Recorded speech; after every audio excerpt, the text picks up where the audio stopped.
we have our planet, our water, and our land there. Now we need to give it a little bit of atmosphere, some clouds. So let's come up here to our file here. Let's go in here. Let's create a new layer. Let's call this layer, we're going to call this layer clouds. Clouds, there we go. I spelled it right. Good. Now let's go down here. We're just going to command click on this to select the whole circle here. Now, of course, to create clouds, we're going to actually use the filter named clouds. Haha. So let's go render clouds. There we go. We've kind of covered it now.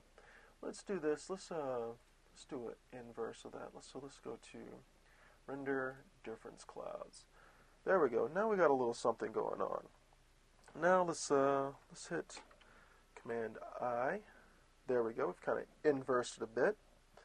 Now let's go to adjustments. Let's go to image, adjustments.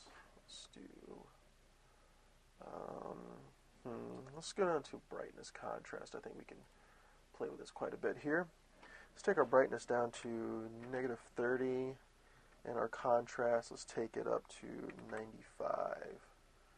There we go. Now we're starting to get some cloud cover in there. Not so bad.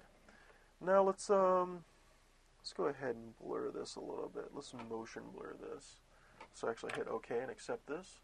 Let's go to filter, blur. Let's go ahead and do a motion blur on this. Oh, look at that.